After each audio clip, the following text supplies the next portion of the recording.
Let's go over the basics of pre-rounding. Pre-rounding is something you'll use not just in internal medicine, but in every specialty.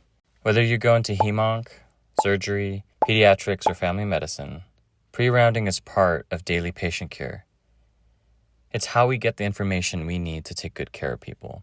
And it's not just for medical students or interns. Senior residents do it, nurses do it, and we all do it too once you're attendings. You can think of rounds as the main show and pre-rounding as the rehearsal, the warm-up. This is what we're going to tackle throughout this video. So let's get started on that.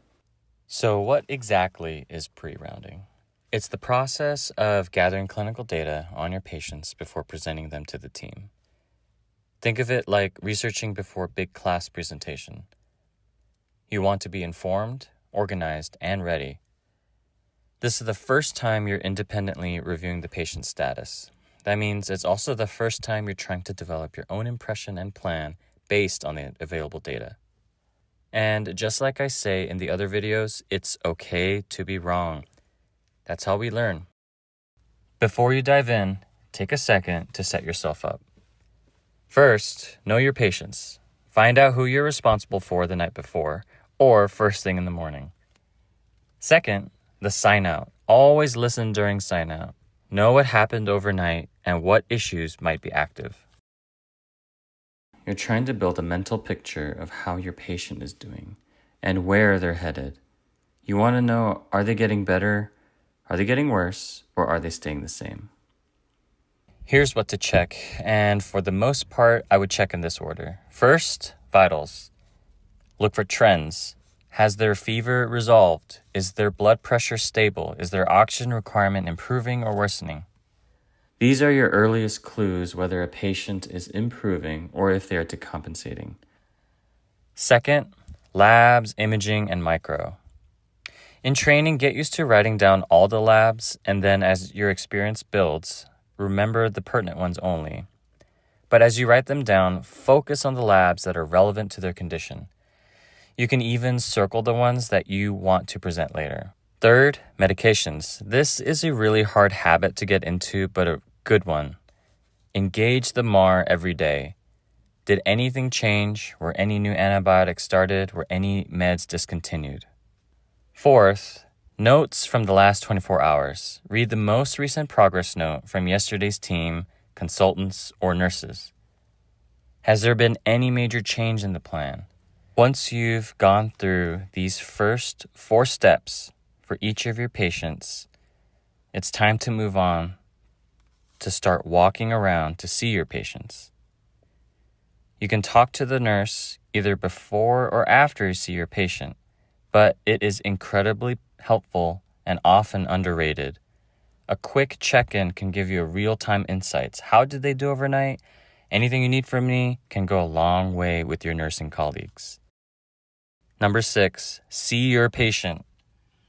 Always ask them how they're doing. Are they coughing less? Are they still short of breath? Are they eating okay? Are they going to the bathroom okay? This gives you data beyond what's in the chart. Let's talk time, because pre-rounding is a skill, and like any skill, it gets easier and faster with practice. At the beginning of the year, especially if you're new, it might take you 15 to 30 minutes just to review one patient's chart. That's completely normal. You're learning the system, understanding workflows, and getting used to the information that matters. But as the weeks go by, you should be able to bring that down to about 5 to 10 minutes per patient for chart review. As you're starting, one strategy to help you is to, quote, beat the timer. The EMR can honestly sometimes feel like a trap, a time sink. To avoid that pitfall, set a timer, say around 15 minutes when you start your review. During that time, focus solely on reviewing your patient's information, no distractions. Once the timer goes off, though, move on to the next patient's chart. As the year goes on and you get more efficient, you will gradually shorten that time to maybe a few minutes per chart. After chart review, seeing the patient in person, that encounter should take about 5 to 10 minutes. Save the more complicated, in-depth conversations for later in the day. And if you tell the patient you'll return, make sure you follow through. Another strategy is to wake up earlier. and start your review around, let's say, 6 a.m. or even earlier to give yourself more time to really understand your patients before rounds. You can set a timer, wake up earlier, or do both in the beginning. Find what works for you, but the goal is the same. Show up prepared. Try to limit your early morning bedside interaction with the patient to about 5 to 10 minutes. You're not doing a full counseling session. You're checking in on symptoms, status, and gathering the information you need to update your plan. I recommend that you come in having written down the questions you want to ask the patient based on their clinical course and your management plans. And if the patient wants to talk more or something comes up that requires time, that's great. Just let them know. So for instance, you can say something like, "That's important, and I'll come back this afternoon so you can talk more about it." And when you say that, make sure you follow through. This trust with the patient is built on these types of little things. So that's your foundation for pre-rounding. Remember, be intentional with what you're looking for. Have a system. Learn by doing and ask when you're stuck.